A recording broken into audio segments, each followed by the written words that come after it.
Graça e paz, irmãos. Aqui mais uma vez o pastor Francisco, em mais um dia onde nós podemos, buscar conhecimento na palavra de Deus. E como é bom poder nos reunir, mesmo que de uma maneira virtual, mas para aprendermos, sobre as Escrituras.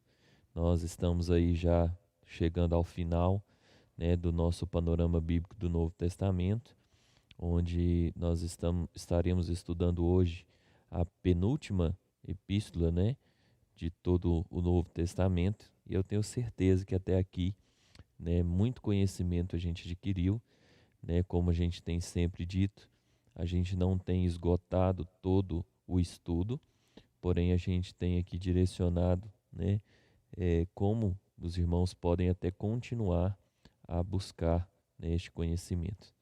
É muito importante, que nós estejamos juntos, prestando atenção em cada lição e com certeza, nós edificaremos uns aos outros, tá bom?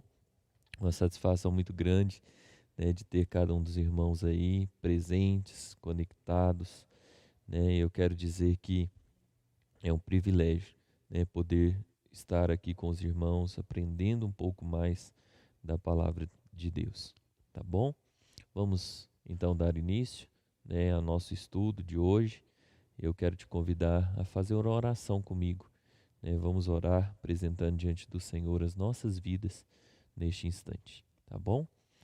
Pai querido, aqui nós estamos diante da tua presença e eu te peço, Senhor, neste momento, para que o Senhor venha de encontro, ó Deus, às nossas vidas, que nós possamos, Pai, aproveitar o melhor do Senhor, que o Senhor possa abençoar este estudo, que nós possamos crescer em sabedoria e graça diante de Ti. Eu te peço, ó Deus, que o Senhor venha trazer sobre cada um de nós o pleno conhecimento da Tua palavra. Traga, Senhor, a iluminação e direção do Teu Santo Espírito, pois o Senhor é o nosso Deus. Pai querido, nós abrimos o nosso coração para esta palavra, para este estudo, ó Deus, panorâmico que nós temos feito, e que o Senhor possa permitir que venhamos a aprender cada dia mais, para que o Teu nome seja sempre exaltado. Muito obrigado por cada aluno, por cada participante desta academia. Fortaleça-nos, Pai, pois este é o propósito da Academia Bíblica da Fé. Senhor, em nome de Jesus, vem de encontro agora a cada vida e cada coração, para a glória do Teu nome é o que te pedimos. Amém e amém. Amém, irmãos? Vamos lá, então. Quero primeiramente, fazer uma breve leitura, uma epístola também, assim como as demais epístolas que estudamos agora nas últimas semanas. Trata-se de epístolas muito pequenas, A epístola de Judas também é uma epístola, que não contém capítulos, apenas versículos, e se trata apenas de 25 versículos, e por isso eu quero, te encorajar a ler comigo, aí acompanhando na tua Bíblia. Então abra a sua Bíblia lá, na epístola de Judas, deixa ela aberta e vamos fazer a leitura juntos aí, tá bom? Então o texto diz assim, versículo de número 1, vamos iniciar. Judas, servo de Jesus Cristo e irmão de Tiago, aos chamados, amados em Deus Pai e guardados em Jesus Cristo, a misericórdia, a paz e o amor vos sejam multiplicados. Amados, quando empregam toda diligência em escrever-vos acerca da nossa comum salvação, foi que me senti obrigado a corresponder-me convosco, exortando-vos a batalhardes diligentemente pela fé em que uma vez por todas foi entregue aos santos.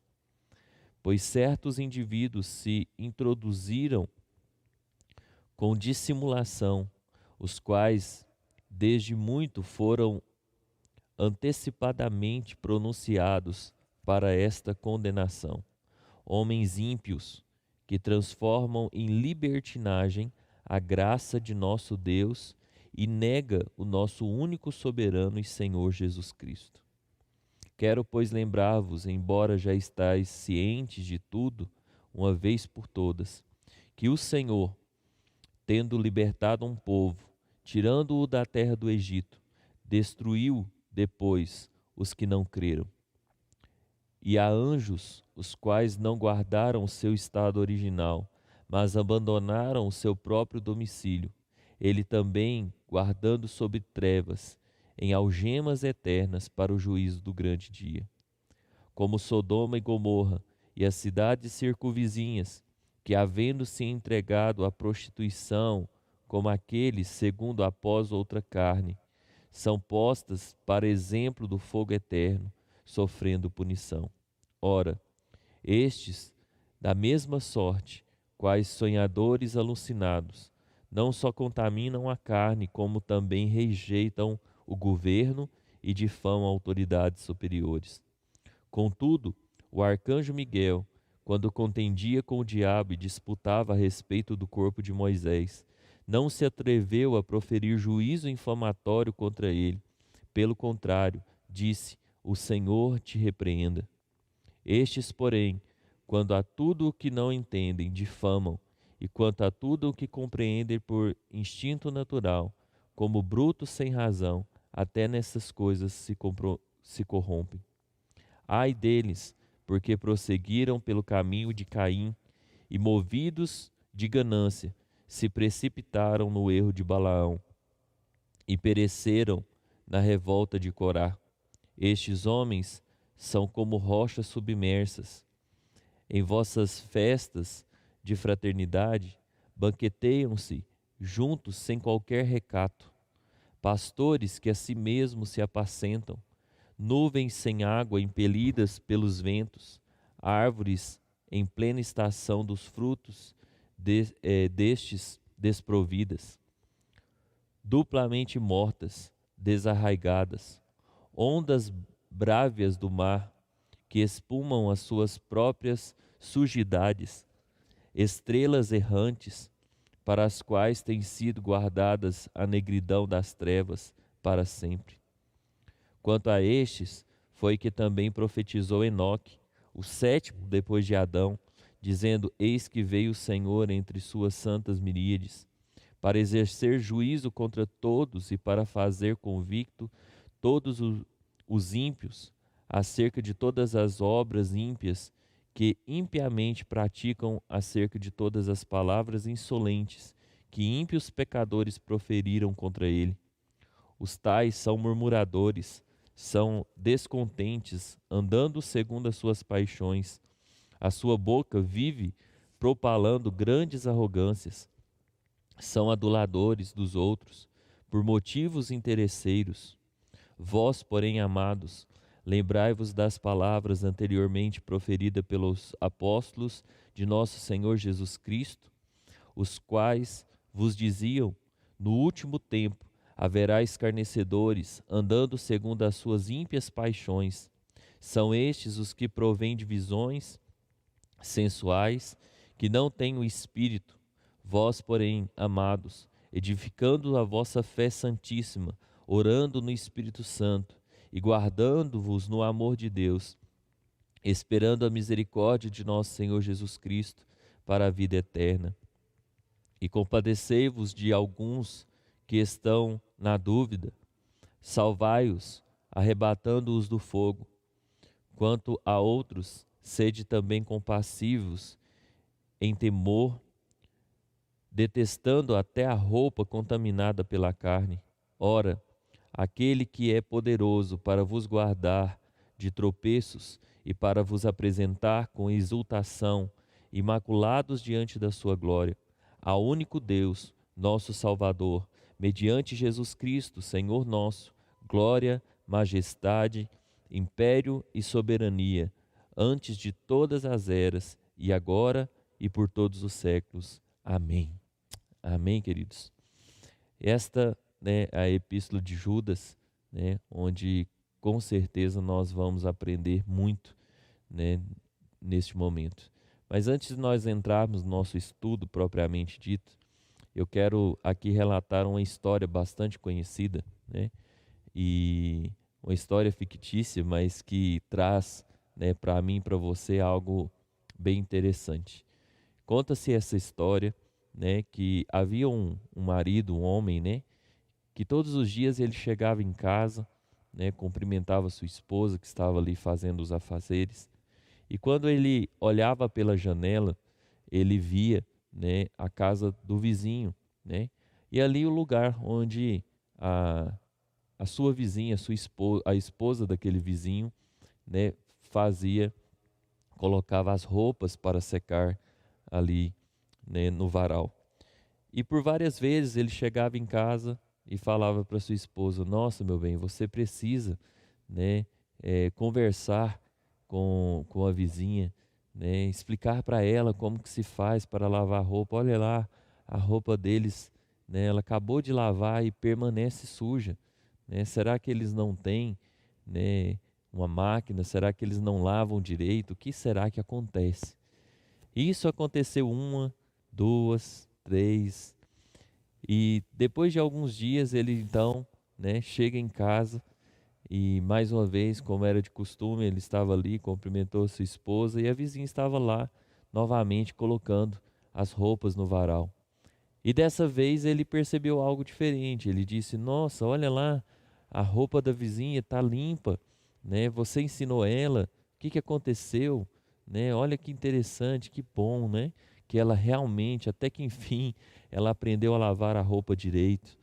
E aí a mulher, né, sorriu e disse: Não, não foi ela que aprendeu a lavar a roupa direito. É porque eu reparei que a janela estava suja e eu lavei a janela.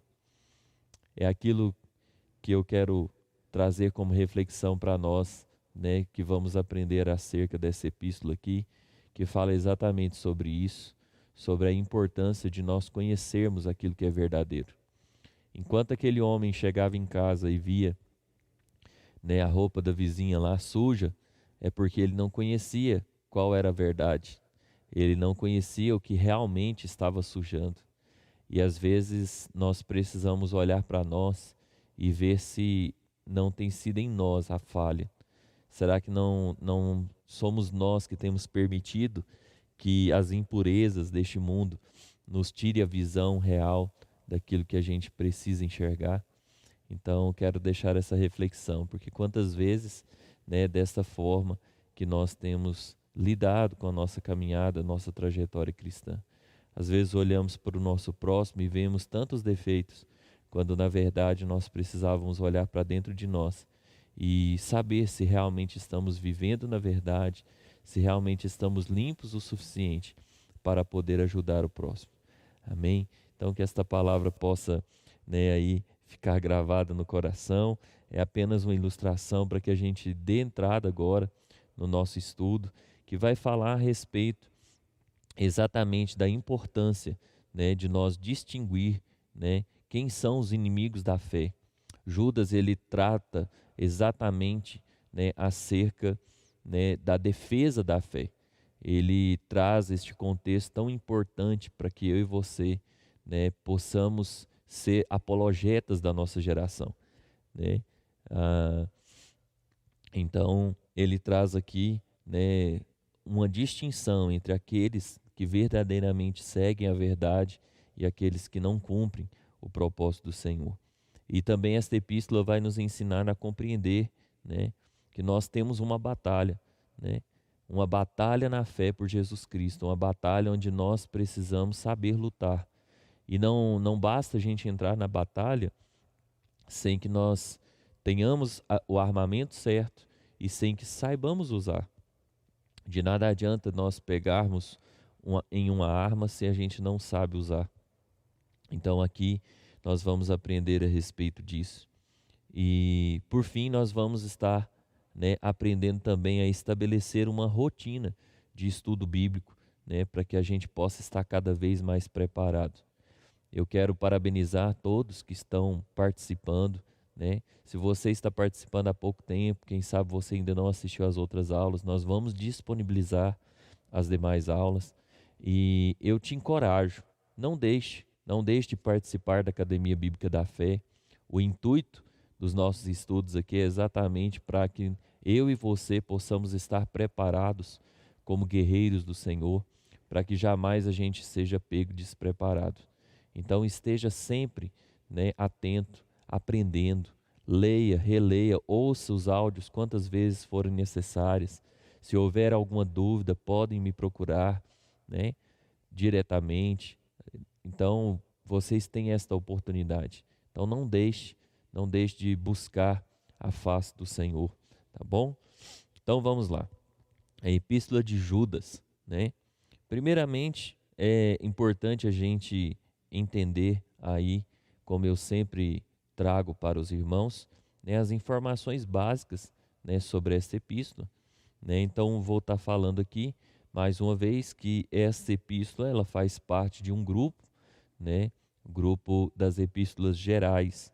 O autor dessa epístola, como nós mesmos aí podemos ver lá no versículo 1, né, diz assim: Judas, servo de Jesus Cristo, irmão de Tiago, né, aos chamados, amados em Deus, Pai e guardados em Jesus Cristo. Aqui nós vemos que é um autógrafo, né, aquilo que nós chamamos de autógrafo, ou seja, o próprio Judas, né, deixando claro que essa epístola é sua, né? Então, o autor aqui é Judas e nós vamos estar falando sobre que Judas é esse, né? Às vezes você está curioso aí, pode ficar aguardando aí que a gente vai falar sobre isso. A datação, né, dessa epístola, né, muitos historiadores acreditam que seja antes de 70 depois de Cristo, que é quando há, né, a queda do templo. Então, como não há nenhum tipo de citação sobre a destruição do templo de Israel, né, nós vemos então que essa epístola possivelmente foi escrita anterior a 70 depois de Cristo. Mas muitos historiadores, né, vão, né, ter aí uma divergência de datação entre 69 e 80 depois de Cristo. O local em que essa epístola foi escrita é um local desconhecido. Essa epístola não traz esse relato, embora muitos historiadores, né, estudiosos acreditam que essa epístola possivelmente foi escrita na região da Palestina, né, atual Palestina hoje, tá? O alvo dessa epístola foi aos crentes ameaçados, né, pelas heresias, né? Você vê aí na nossa leitura que Judas está trazendo aí um alerta, né? Judas está trazendo um direcionamento.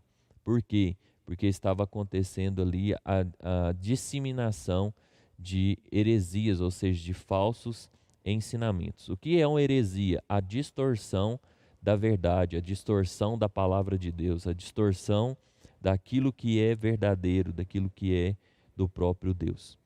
O versículo-chave, aquele versículo que resume toda essa epístola, está lá em Judas, né, versículo número 3, que diz: Amados, quando empregada toda diligência em escrever-vos acerca da nossa comum salvação, foi-me que senti obrigado a corresponder-me convosco, exortando-vos a batalhardes diligentemente pela fé que uma vez por todas foi entregue aos santos. Então aqui é o propósito maior dessa epístola, nos ensinar a batalhar diligentemente pela fé em Cristo Jesus. Por quê, queridos? Porque naquele tempo, já aí, né, tão pouco tempo depois de Jesus, nós estamos falando aí de 69 depois de Cristo, então nós vemos aí que pouco mais de 48 anos depois, as pessoas estavam completamente perdidas, né? Então nós precisamos ver, né, que a nossa fé ela tem que ser pautada na verdade e no conhecimento da palavra de Deus. Amém? Então o esboço, né, dessa epístola ficaria subdividido, e eu quero passar para os irmãos aí, né, ficaria dividido em 3 pontos principais, né? 3 pontos onde trata exatamente sobre o assunto, né, relacionado nessa epístola. Primeiro ponto seria a presença dos falsos mestres, ou seja, Judas traz ali o alerta, né, e como esses falsos mestres estavam ali, né, para trazer esses falsos ensinamentos a eles. Então, do versículo 1 ao versículo 4. Do versículo 5 ao 16, fala sobre a identidade dos falsos mestres, ou seja, de como características específicas, né, que estes falsos mestres tinham. e como eu e você podemos identificar os falsos mestres. Depois nós vamos ver do versículo 17 ao versículo de número 23, né, ele falando sobre a intolerância a esses falsos mestres, ou seja, como eu e você precisamos, né, saber defender a nossa fé e não tolerar de maneira alguma as heresias e distorções da palavra de Deus. Isso não quer dizer que, por não tolerarmos, nós vamos sair por aí brigando com as pessoas ou causando qualquer tipo de confronto, não. Mas que, quando a nossa fé for colocada em xeque, eu e você precisamos saber nos defender. Nós precisamos saber nos defender como? Com as armas certas, na palavra de Deus, com a sabedoria que vem do trono do Senhor. Então eu tenho certeza que nós temos muito para aprender. Então vamos lá então agora passar, né, aí a questão da autoria. Quando eu falei que esta epístola, né, ela foi escrita por Judas, né, às vezes você pode ficar confuso. Que Judas que foi esse? Será que foi o Judas Iscariotes? Não, não foi Judas Iscariotes que escreveu esta epístola, tá bom? Esse Judas aqui, olha o que o texto vai dizer no versículo 1. Judas, servo de Jesus Cristo e irmão de Tiago. Aqui traz para mim e para você sobre quem é esse Judas. Então, esse Judas aqui é um meio-irmão também de Jesus. Veja que ele diz irmão de Tiago. Que Tiago que é esse? O Tiago que escreveu a epístola, né, de Tiago, que era também meio-irmão de Jesus. E você vai ver, né, a referência a Tiago, que era um líder da igreja de Jerusalém, né, conforme está lá em Atos capítulo 15, né, que vai falar sobre a vida de Tiago. Então nós temos, né, vários textos que cita, né, esse Judas como sendo um dos irmãos. E por que ele é chamado de um meio-irmão de Jesus? Por que Tiago também é considerado um meio-irmão? Espera aí, pastor, como é que é isso? Porque Jesus, ele não nasceu da coabitação de José e Maria. Então nós vemos que Jesus foi fruto do próprio Deus, fruto do Espírito Santo. Então, tanto Tiago quanto Judas são meio-irmão porque são fruto do relacionamento entre José e Maria. Então nós vemos aqui, né, mais um, né, dos irmãos de Jesus que escreveram aí uma epístola, tá bom? Então, quando nós olhamos para esse aspecto escriturístico aqui, você já consegue definir que esse Judas é, sim, né, o irmão de Jesus. Mas o que chama atenção é que ele diz: Judas, servo de Jesus Cristo e irmão de Tiago. Sabe, amados, tanto que é lindo isso aqui, porque às vezes a gente não compreende. Quem sabe se fosse outras pessoas, ou até mesmo, né, aqueles que gostam de aparecer, seria um bom momento para se dar uma carteirada, né? Bastava ele escrever aqui Judas, irmão de Jesus. Mas não, ele diz Judas, servo de Jesus Cristo. Por que ele faz essa referência dessa maneira? Reconhecendo a soberania, reconhecendo a autoridade e reconhecendo o senhorio de Jesus. Ele se coloca como um escravo. Em outras versões vai dizer Judas, escravo de Jesus Cristo. Então, eu e você precisamos entender que nós somos servos do Senhor.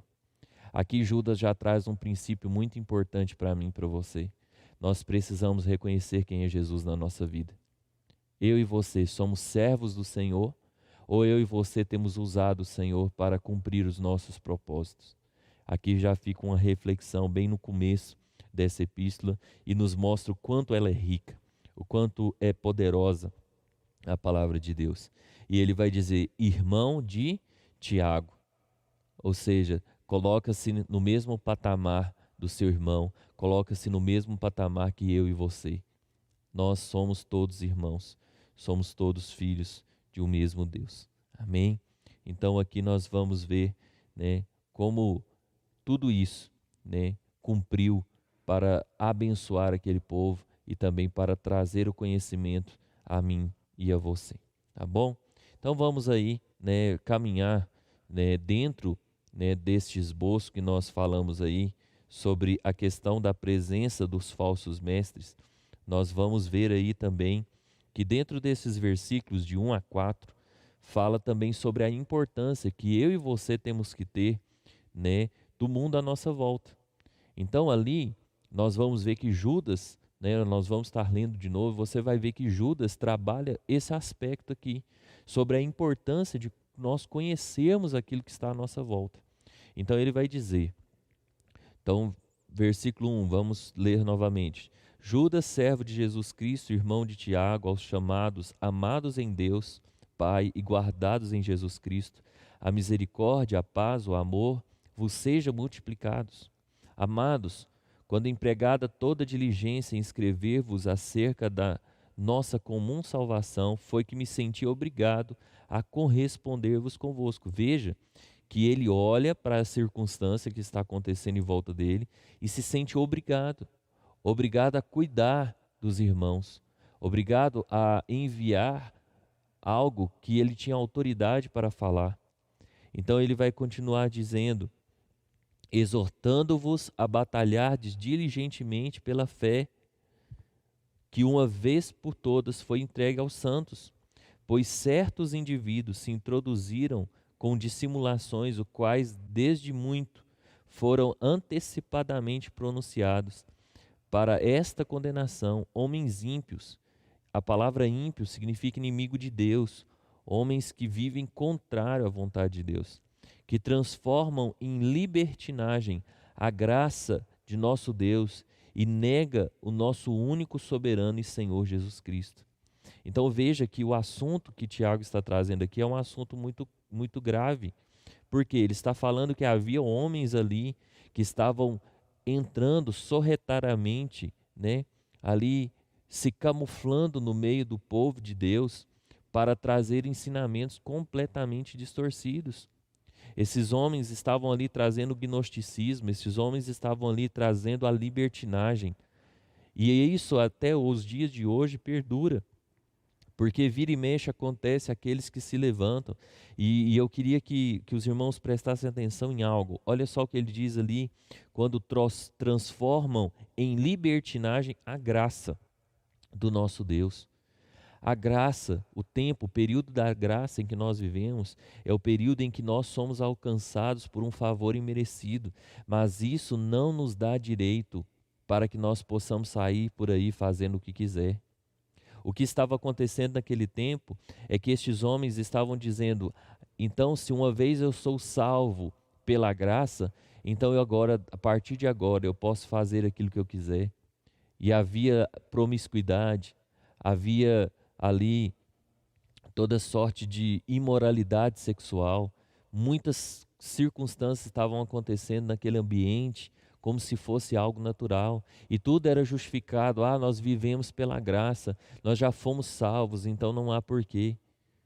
Então, amados, há uma divergência muito tênue a respeito disso, porque uma vez que nós somos salvos, e aí eu estou falando sobre a questão da salvação dentro do contexto de uma vez entregando a nossa vida a Jesus, eu e você precisamos ter certeza absoluta da nossa salvação. Em nenhum momento, seja você arminiano, seja você calvinista, que são dois pensamentos diferentes, e eu quero trazer aqui para que você entenda isso. Ainda que você creia, né, como Armínio diz, que a salvação é pela fé e nós temos que perseverar até o fim, isso é uma realidade, né? E que alguns, né, acreditam que se o cristão deixar de seguir ao Senhor, ele perde a salvação. Na verdade, amados, a gente não perde a nossa salvação, uma vez que nós fomos verdadeiramente salvos. O que acontece com muitas pessoas é que essas pessoas nunca tiveram um encontro real com o Senhor.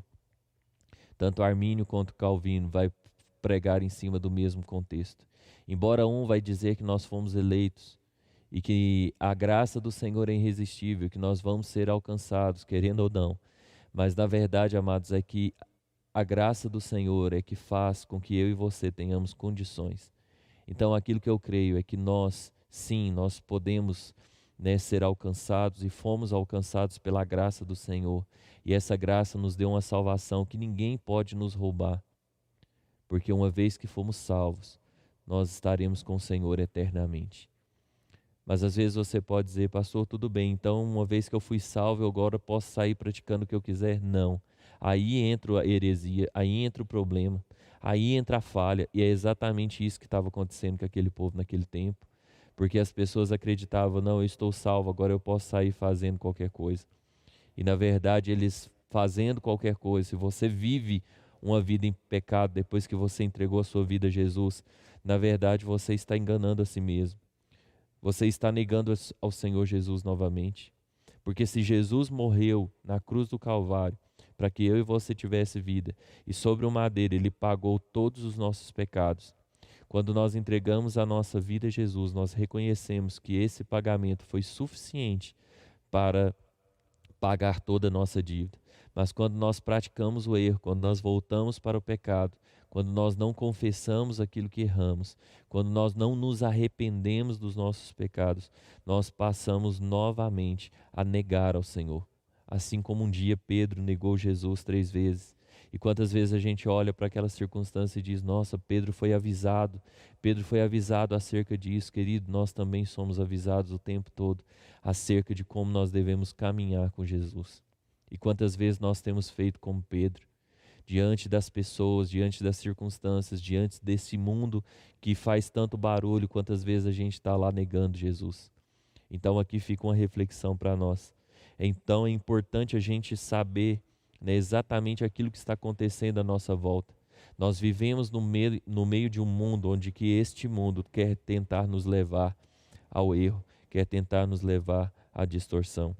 Então aqui, né, Judas vai tratar exatamente a respeito disso. Então, nesses primeiros 4 versículos que a gente leu, ele está falando então aqui sobre a importância de nós termos sensibilidade diante, né, da necessidade à nossa volta. Nós precisamos também ser simples, né, na nossa caminhada cristã. Nós precisamos entender que a fé cristã ela não precisa de algo novo todos os dias, ela não precisa de ser algo que vai trazer uma nova revelação, não. Tudo aquilo que precisava ser revelado acerca de Jesus Cristo está na palavra de Deus. Então esse tipo de coisa, esse tipo de heresia nasce daquilo que é novo, daquilo que as pessoas trazem como agora eu trouxe uma nova revelação. Cuidado com isso. Sempre que você ouvir uma nova revelação, tome sempre cuidado com isso. Porque quantas vezes essa nova revelação não faz parte daquilo que é a revelação sobre Jesus. Depois, versículo 5 ao versículo de número 7, aí dentro deste contexto sobre a identidade dos falsos mestres. Aqui Judas vai tratar sobre a importância da convicção da palavra de Deus, e eu quero que você preste atenção nesta leitura, que diz assim: quero, pois, lembrar-vos, embora já estáis cientes de tudo, uma vez por todas, que o Senhor, tendo libertado um povo, tirando-o da terra do Egito, destruiu depois os que não creram. E a anjos, os que não guardaram seu estado original, mas abandonaram o seu próprio domicílio. Ele tem guardado sob trevas em algemas eternas para o juízo do grande dia. Como Sodoma e Gomorra e as cidades circunvizinhas, que havendo se entregado à prostituição como aqueles, seguindo após outra carne, são postas para exemplo do fogo eterno, sofrendo punição. Então o que ele está trazendo aqui? Sobre a importância, né, da questão da palavra de Deus. Ele traz aqui os exemplos da nação de Israel no deserto. Ele traz o exemplo de como Deus livrou aquele povo, tirando eles do Egito, levando eles pelo deserto, direcionando até a terra prometida. E sobre como morreram no deserto aqueles que não creram. Quando nós olhamos para toda a história de Israel, nós vamos ver essa referência, queridos. Para que você tenha uma noção, somente aqueles que tinham de 20 anos para cima daquela geração foi aqueles que entraram, exceto Josué e Caleb, que creram na promessa. Todos os outros morreram no deserto. Por quê? Porque não acreditavam, porque murmuravam contra Moisés, porque não acreditavam na promessa de Deus. Então aqui ele está trazendo exatamente isso. Quantas pessoas não acreditam na promessa do Senhor? Ele também dá exemplo dos anjos que se rebelaram contra o Senhor. próprio Satanás, né, que se rebelou e ali, né, fez ser destruído todos os anjos que se rebelaram contra o Senhor, e eles estão condenados ao inferno. O exemplo também de Sodoma e Gomorra, uma cidades, né, uma região que se entregou à prostituição, a toda sorte de imoralidade sexual. E quando nós olhamos agora para o aspecto mundano, quando às vezes a gente olha para as circunstâncias da nossa nação, queridos, olha como, né, esta semana a gente viu aí mais um ataque, né? Tem sido ataque declarado, e eu e você precisamos defender a nossa fé. Nós não podemos mais ficar calados diante daquilo que a mídia tenta nos empurrar. São empresas se levantando para levantar a bandeira da homossexualidade. São empresas se levantando para levantar essa bandeira da imoralidade. Porque, afinal de contas, para vender tem que apelar. Para vender tem que mostrar o corpo. Para vender tem que fazer isso, aquilo. As redes sociais, a mesma coisa, para que a pessoa seja vista, para que a pessoa seja notada. Quanto menos roupa ela tiver, mais notada ela é.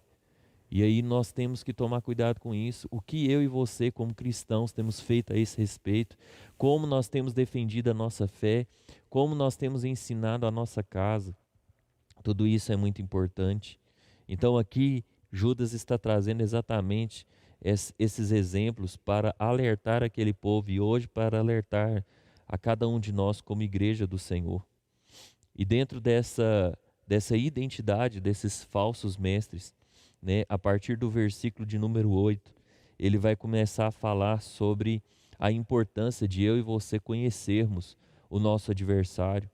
Então ele vai começar falando: olha, ora, estes da mesma sorte, quais sonhadores alucinados, não só contaminam a carne, como também rejeitam governo e difamam autoridades superiores. Será que tem algo que nós estamos vendo parecido, não só na nossa nação, mas em outros lugares do mundo? Sempre que se levanta um governo ou pessoas, né, que se dizem conservadoras, ou aqueles que se levantam, a própria igreja como corpo de Cristo, que se levanta contrário às vontades e à imoralidade sexual, sempre que alguém se levanta a respeito disso, né, eles logo, né, vêm para difamar. Eles não obedecem à autoridade, eles são rebeldes. Essas são características, né, dos inimigos do Senhor. Essas são as características daqueles que estão militando contra a palavra de Deus. E aí ele vai continuar dizendo: contudo, o arcanjo Miguel, quando contendia com o diabo e disputava a respeito do corpo de Moisés, não se atreveu a proferir juízo infamatório contra ele. Pelo contrário, disse: o Senhor te repreenda. Estes, porém, quanto a tudo o que não entendem, difamam, e quanto a tudo o que compreendem por instinto natural, como brutos sem razão, até nessas coisas se corrompem. Ai deles, porque conseguiram pelo caminho de Caim, e movidos de ganância, se precipitam no erro de Balaão, e pereceram na revolta de Corá. Aqui, né, nós vemos ele citar pelo menos 3 exemplos do Antigo Testamento, do qual mostra, né, como a pessoa é destruída quando não segue os preceitos do Senhor. Versículo 12 ele vai dizer: estes homens são como rochas submersas em vossas festas de fraternidade, banqueteando-se junto, sem qualquer recato, pastores de si mesmos se apacentam. O que ele está falando aqui? De pessoas que não são pastoreadas, de pessoas que não conseguem lidar com autoridades, de pessoas que elas próprias mandam em suas próprias vidas. Nuvens sem água, impelidas pelos ventos. O que quer dizer isso? Nuvens que às vezes você pode olhar e parece que vai chover, sabe aquele tempo quando arma assim e parece que vai chover, mas o vento vem e tira. Ele está falando que essas pessoas são assim. Parece ser alguém espiritual, parece ser alguém bom, a mensagem parece ser boa, mas não passa de uma nuvem carregada, né, de água que não pode chover. Então aqui ele está falando sobre isso. Árvores em plena estação dos frutos, desprovidas, ou seja, árvores que mesmo em tempo de dar frutos, não os dão. Por quê? Porque são estéreis, duplamente mortas, desarraigadas, ondas brávias do mar que espumam as suas próprias sujidades, estrelas errantes para as quais tem sido guardada a negridão das trevas para sempre.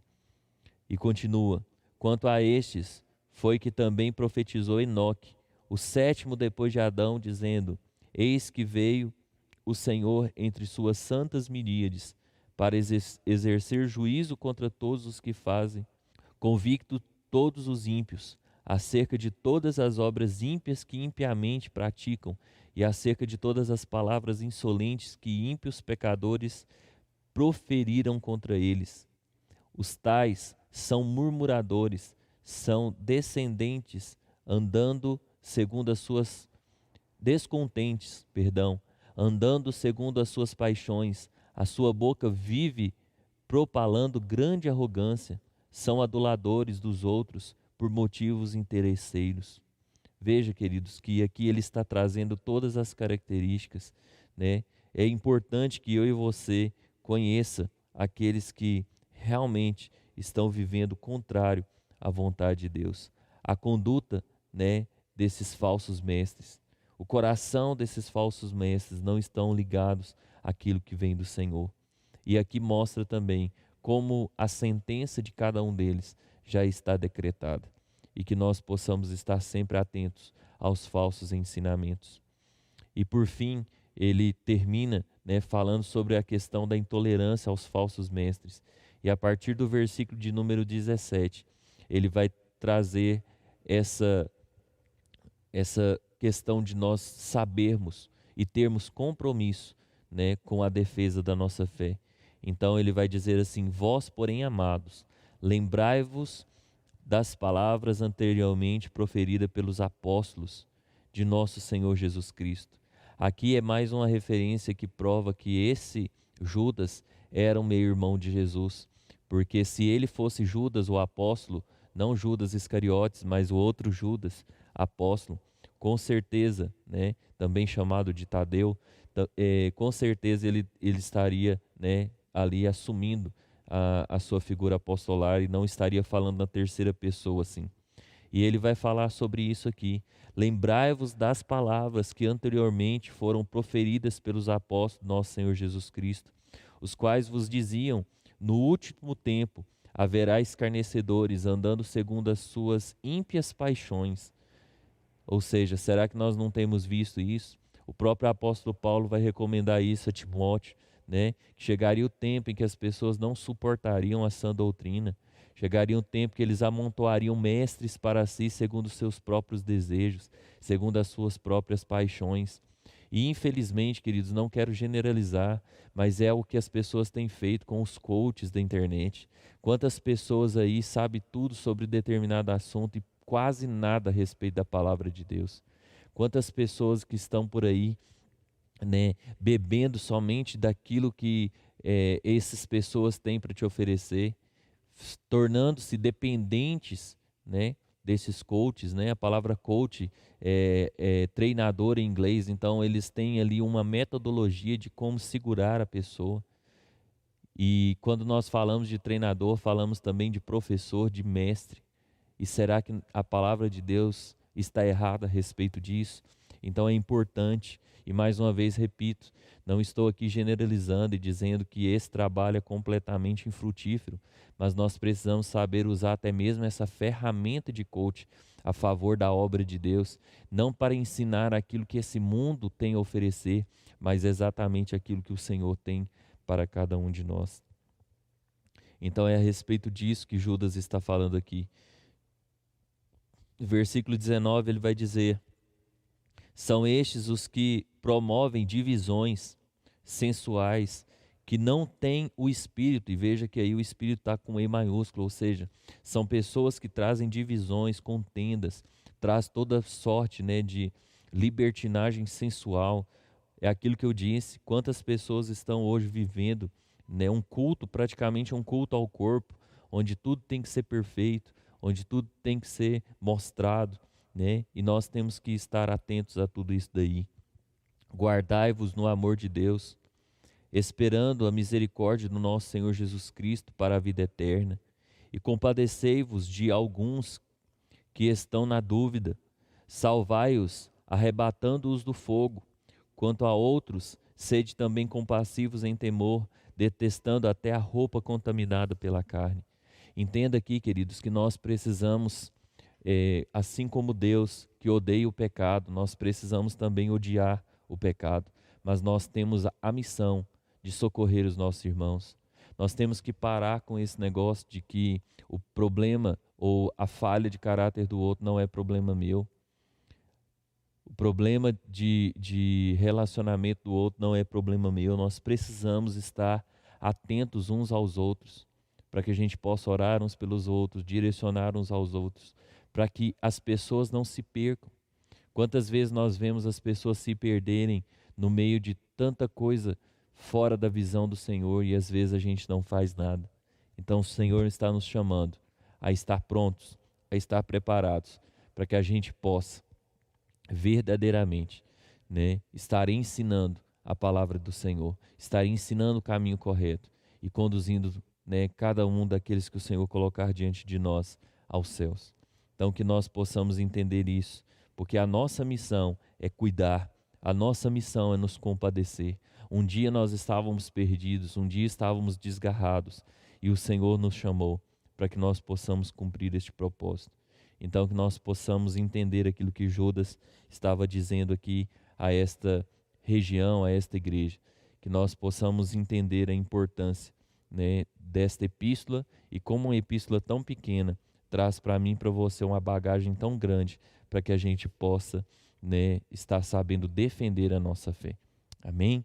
Só para finalizar, eu quero falar sobre algumas particularidades, né, sobre duas referências aqui que são feitas e que pode gerar dúvida a algumas pessoas. Eu queria primeiramente que você vá comigo lá no versículo de número 9, que diz assim: Contudo o arcanjo Miguel, quando contendia com o diabo e disputava a respeito do corpo de Moisés, não se atreveu a proferir juízo infamatório contra ele. Pelo contrário, disse: O Senhor te repreenda. Às vezes você pode dizer: pastor, onde que está escrito isso aqui na palavra de Deus? Né? Na verdade, esta é uma citação de um livro chamado de livro apócrifo, né? O livro da ascensão de Moisés, um livro que não faz parte do cânon, né? Que não faz parte da Bíblia. Quando nós começamos a estudar aqui, eu falei um pouco sobre isso, né? Sobre a questão da formação do cânon. E o cânon, ele é um padrão, ou seja, existe um padrão específico para que o livro seja considerado inspirado por Deus.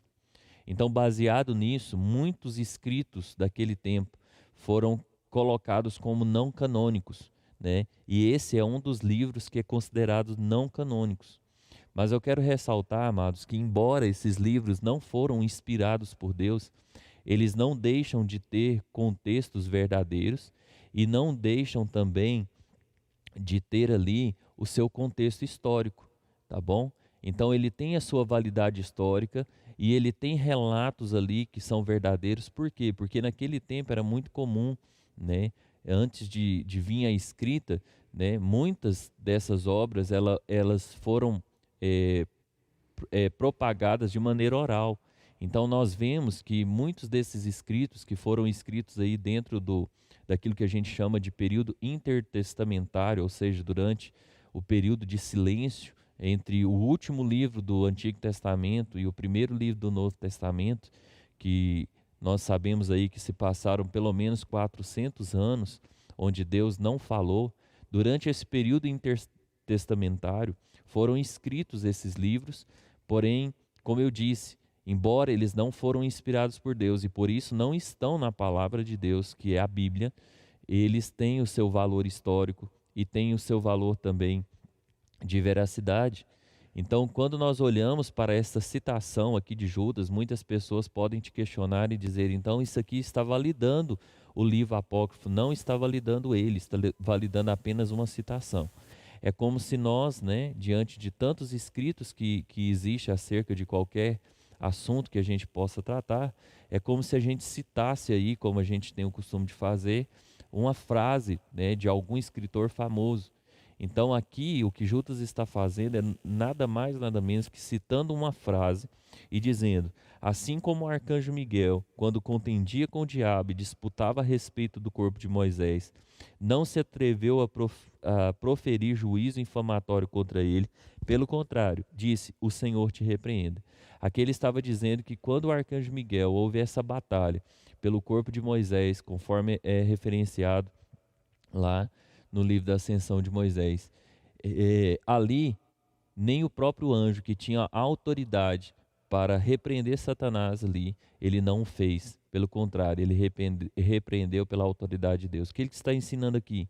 Que nós precisamos nos submeter à autoridade, que nós precisamos nos submeter à nossa hierarquia. É muito importante que nós tenhamos esse princípio em nós. E lá no versículo de Números 14 e 15, ele também vai fazer a citação de um outro livro apócrifo, onde ele vai dizer assim: quanto a estes foi que também profetizou Enoque, o sétimo depois de Adão, dizendo: eis que veio o Senhor entre suas santas miríades, para exercer juízo contra todos os que fazem convicto todos os ímpios acerca de todas as obras ímpias que impiamente praticaram, e acerca de todas as palavras insolentes que os ímpios pecadores proferiram contra ele. Então esses dois versículos aqui também faz parte de uma citação também de 1 Enoque, né? Então isso daí tudo, queridos, não está validando esses livros considerados apócrifos ou esses livros considerados não canônicos. Está apenas trazendo, né, ali um contexto, né, histórico, né, para dentro do texto aqui que Judas, né, que é uma epístola inspirada por Deus, veio para direcionar, para trazer exemplos aqui para que nós possamos levar para a nossa caminhada cristã, tá bom? Então eu queria fazer só esse apenso para que eu e você, né, possa saber disso e que se algum dia, né, tiver alguma dúvida a respeito disso, né, nós saibamos explicar para as pessoas do que se trata, tá bom? Então eu queria finalizar aqui, né, sobre trazendo algumas aplicações, né, pessoais para nós, né? O cristão, ele deve estar sempre sensível ao que acontece à sua volta, cuidando para não se desviar da graça. Então que nós possamos olhar para essa epístola e enxergar isso. O segredo para que nós venhamos ter essa sensibilidade vem do conhecimento da palavra de Deus. E é por isso que eu quero te encorajar. Continue buscando, continue aprendendo a palavra de Deus. Estabeleça na sua vida uma rotina de leitura bíblica. Estabeleça na sua vida uma rotina de devocional. Faça disso uma prioridade na tua vida. Que você possa ler um capítulo por dia, mas estabeleça uma rotina, tá bom? Só para que você tenha uma noção, como eu tenho dito desde o começo do nosso estudo aqui. Se você ler apenas 3 capítulos por dia, em um ano você lê toda a palavra de Deus. Sei que não é fácil, sei que a nossa vida é corrida, mas faça isso como algo prioritário na tua vida. Porque se existe algo que eu e você precisamos saber, é saber lutar com as armas certas, é conhecer a palavra de Deus, porque o inimigo das nossas almas, ele a conhece muito bem. Então que eu e você possamos tomar essa decisão todos os dias na nossa vida. E quando eu digo eu e você, eu digo porque não é fácil, queridos. Às vezes as pessoas acham que pastor é tudo fácil, né? Não, eu também tenho as mesmas lutas que você, eu tenho as mesmas batalhas e eu venço elas todos os dias, assim como você também vencerá. Amém?